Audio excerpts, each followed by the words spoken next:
पूर्वी दिल्ली के शकरपुर इलाके में एक बहुत ही हैरान करने वाली और शर्मनाक घटना सामने आई है, जहां पर एक युवती छोटे से गांव से दिल्ली आती है और मेहनत करती है, यूपीएससी की परीक्षा की तैयारी करती है।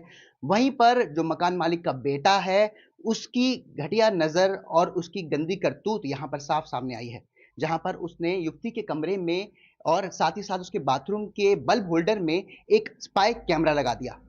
इस वक्त वो युवती हमारे साथ है। हम जानने की कोशिश ये करेंगे कि आखिरकार उस शख्स ने ऐसी हरकत को अंजाम कैसे दिया।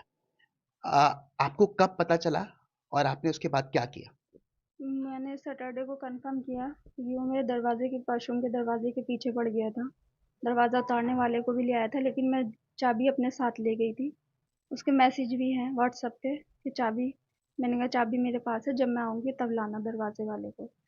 फिर मैं मुखर्जी नगर टेस्ट देने गई हुई थी। फिर मैंने आके वॉशरूम चेक किया, दरवाजे में ऐसा क्या है।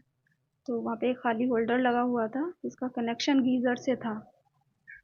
तो फिर मैंने देखा, चेक किया, तो उसमें सीसीटीवी कैमरा लगा हुआ था। फिर मैंने रूम में चेक किया, तो रूम में भी सेम कैमरा लगा हुआ था। उसके अलावा 2 कमरे बिल्कुल फिट लगे हुए थे। आपको पहली बार शक उस पर कब हुआ? क्योंकि वो बाथरूम की तरफ देखता था या वो हमेशा कहता था दरवाज़ा वॉशरूम का बंद करके रखा करो, ये करके रखा करो। अब मेरा रूम बंद है, तो मैं कैसे भी रखूँ, वो मेरी मर्ज़ी है, क्योंकि रूम में कोई आता ही नहीं, अंदर से लॉक है, अंदर से वॉशरूम वगैरह सब अंदर ही है। तो फिर भी उसे बहुत दिक्कत हो रही थी, तो ऐसे मुझे उस पे डाउट हुआ। क्या आपके फोन के साथ भी कुछ छेड़छाड़ करने की कोशिश की थी? हाँ, वो मैं जब वॉशरूम का कैमरा शॉप पे चेक करा के लाई, तो मैंने उस लड़के की वीडियो बनाई। उसने मुझे कंफर्म किया कि ये कैमरा ही है। वो मैंने अपने रिलेटिव्स को भेजी। तो फिर उसने वो डिलीट कर दी व्हाट्सएप पे। उन्होंने मुझसे पूछा कि क्यों डिलीट कर दी। मैंने कहा मैंने नहीं की है।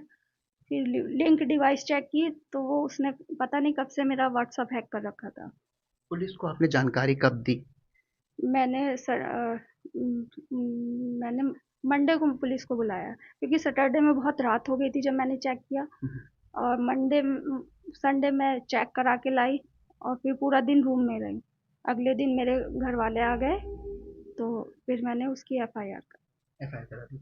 और पुलिस ने भी इस मामले में छानबीन करी। जी उनको जी जी। कुल कितने कैमरे इस घर में मिले? रूम में 3 कैमरे थे, और वॉशरूम में एक कैमरा था। मतलब कुल मिलाकर 4 4 कैमरे कैमरे टोटल थे जी। निकाले गए। और आपको कुछ ज़्यादा और जानकारी मिल पाई कि वो उन कैमरों पे कब निगरानी रखता था, कब आकर के वो निकालता था और कैसे करता था? मतलब आप घर में होती थी उसके बाद? हाँ, मैं तो की उसे ही दे के जाती हूँ मैं, और वैसे भी वो सारा इलेक्ट्रिशियन का काम पूरा घर वो ही देखता है। ये 3 बाप बेटे हैं बस। तो सबके फ्लैट में आना जाना है उसका, सबके पास बैठता है वो। और वो मेरी भी चाबी ले लिया करता था। और ये रहता कहाँ पर है? और ये लोग किसी को आना अलाउड भी नहीं करते, इनके घर में कोई नहीं आता। सिर्फ जो रेंटर्स हैं वो ही आते हैं। तो सारे रेंटर्स को अपना काम इन्हें ही बताना पड़ता है।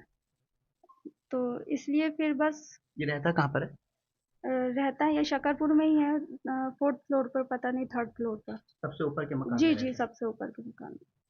और ऐसा क्या है फिलहाल आप जो एक मैसेज आप देना चाहती है अपनी जैसी युवतियों को जो आती हैं, पढ़ती हैं छोटे गाँव से? क्योंकि ये जो ऐसे हादसे होते हैं वो झकझोर कर रख देते हैं, वैसा समझ सकते हैं। घर से दिल्ली आके पढ़ना बहुत बड़ी बात होती है, और हर छोटे शहर की लड़की के लिए। मेरा इन लोगों पे बहुत विश्वास था, और मैं यही चाहती हूँ, ये मेरा मसला नहीं है, सबका मसला है, क्योंकि यहाँ सभी लड़कियाँ किराए पर रहती हैं। तो मैं चाहती हूँ कि कम से कम उसे इतनी सज़ा तो मिले कि आगे को कभी कि उसे कि औरों के लिए सबक हो।